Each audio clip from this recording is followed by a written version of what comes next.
Hello all, welcome to the second video of Orientation to Competency-Based Dynamic Curriculum for Research Methodology. In the earlier video, we have seen course learning outcomes, research methodology syllabus, its modules and units. In this second video, we will be seeing ways of its implementation, teaching learning methods with examples and references enlisted in the syllabus. Let's know how do we implement this syllabus. Before knowing about the implementation of syllabus, let's understand the crucial role of teacher and student. To begin with, the teacher should demonstrate the concepts with examples instead of just giving lectures. They should suggest guidance for resource materials. They should facilitate discussion in class and encourage students to express their opinions. And in the end, they should summarize and give a closing remark on the respective topic. On the other side, students should perform the assigned task in time. They should interact with peers and teachers, and they should present their work in front of class or other forums and always be open to discussion. In the syllabus, many teaching learning methods have been suggested. This slide depicts the TL method suggested for theory classes. Among them, let's see flipped classroom and lecture and group discussion in detail. That is, what do they mean, where and how can they be implemented? Flipped learning is a methodology that prioritizes active learning by the students. Here, teacher briefs on a concept prior to the class and asks the students to learn about it in detail. This allows the student to be familiarized with the concept. In the subsequent class, students can collaborate with teacher and peers and solidify their understanding of the topic. Let's consider Unit 3 of Module 3, Descriptive Study Designs, as an example to explain how flipped classroom method can be implemented. For the present example, the teacher may share lecture videos or articles on different descriptive study designs previously. The student shall see or read through the study material and come prepared for the class. During the class, the student may present or the teacher may ask questions related to descriptive research based on the study material shared. Then, the teacher shall facilitate discussion and at the end summarize. A few references are given in the syllabus for the teacher to use. However, the teacher has the liberty to use any other reference material or videos if he or she thinks suitable for implementing flipped classroom methods. Lecture and group discussion is another TL method suggested for lecture classes. Let's take Unit 1 of Module 4, Bias and Ways to Eliminate Bias, as an example to explain how it can be implemented. In this case, the teacher shall explain the different types of bias, their probable ways of occurrence, influence on results and interpretation, and ways to minimize them. After the explanation, the class will be divided into groups and given different research scenarios thrown for bias and asked to discuss among themselves about identifying the chances of bias and their reduction. The teacher shall facilitate discussion and summarize in the end. With this method, the student get different perspectives on the concept and enhance their view. This slide depicts the TL method suggested for practical classes. Among them, let's see how we can implement problem-based learning and demonstration methods to enable practical learning. Problem-based learning uses real-world issues as the classroom subject matter, encouraging students to develop problem-solving skills and learn concepts instead of just absorbing facts. It helps them conceptualize ideas to solve a societal need, build knowledge, and practice analytical skills. Let's consider Unit 2 of Module 2 to describe application of problem-based learning method in practical classes. Here, the objective is to identify ethical issues specific to Siddha medicine research through different case scenarios. The teacher will present case scenarios specific to Siddha medicine research like mineral formulations, cultural issues of certain medicines or ingredients, and discuss related ethical issues. Students will be divided into groups and each group will be given a case scenario as above. Each group will analyze the ethical issues involved and suggest possible solutions. The teacher facilitates discussion among group and summarizes the key points in the end. Demonstration is another method suggested for practical learning. It is the process of teaching someone how to make or do something in a step-by-step process by performing the respective activity. It is carried out in a systematic manner and it includes active participation by the students. Let's consider Unit 3 of Module 1 to explain implementation of demonstration in practical learning. Here, demonstration of literature search in medical databases is used as example. The teacher shall have explained the basic elements of literature search during the theory or lecture hour. Then during practical, the teacher demonstrates how to do literature search in medical databases, searching relevant articles using search engines by using mesh terms, standard Siddha medicine terms published by WHO, filtering and Boolean operators, lit maps, and e-resources of Siddha medicine systems. Following this, the student will do a teacher-guided activity. This slide depicts the TL method suggested for experiential learning. Let's see ways of implementing a few of them.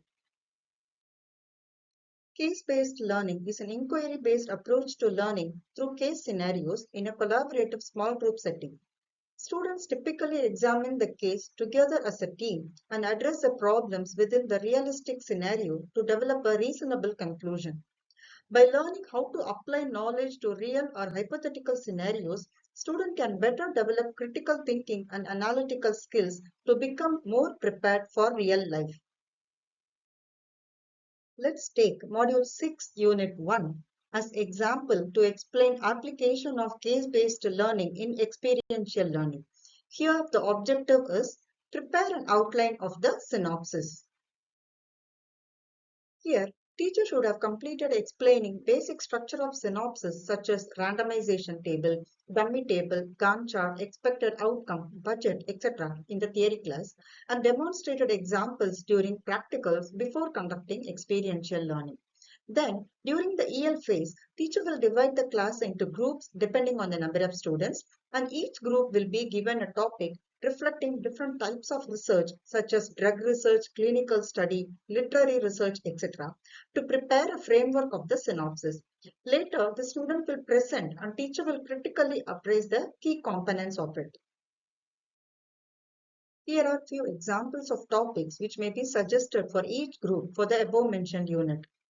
They include Verma protocol under disease like sciatica or arthritis, diet under disease like obesity or diabetes, some medicines, maybe single herbs or formulations, therapeutic procedures such as Vedu, or even counseling can be suggested along with the disease. Brainstorming is yet another TL method that can be used in experiential learning. It's an effective way to generate workable ideas or solutions on a given topic in a small amount of time. The ideas would then be organized and evaluated, and the most effective and workable ideas would be identified and used for the system development. It can either be a group or individual creativity technique, and it's an informal approach to problem solving with lateral thinking. Care should be taken that no criticism of idea is made during the session and free rein is given to the students. Students create new numerous ideas and solutions. It promotes thinking skills of students and eliminates fear of failures. Let's see the role of teacher in brainstorming. He or she acts as facilitator and sets the time limit. The teacher promotes expression of ideas and probes by asking questions, thus encourages students to think critically. They record these ideas on board, chart, etc. and guide the discussion. In the end, they analyze the ideas and pick the best ones. Let's take Module 1, Unit 2 as example to explain application of brainstorming in experiential learning. In this, the name of the activity is list out the challenges and probable solutions in Siddha medicine research. Here, the teacher will divide the students into 2 to 5 groups. Each group or student should be assigned one concept quoted in Siddha medicine texts such as Neikuri, Manikadai Nul Parisodhanai, etc. And they are instructed to carry out related studies in the hospital or community and record the challenges. Then, students will share their observations and probable solutions. Later, the teacher will compile and discuss the best solution. Role play is another TL method that can be used in experiential learning. Here, students take on assigned roles and act out those roles through a scripted play. The role play can be carried out one-to-one, that is individual role play, or as a group role play, with each member in the group taking on a role or character.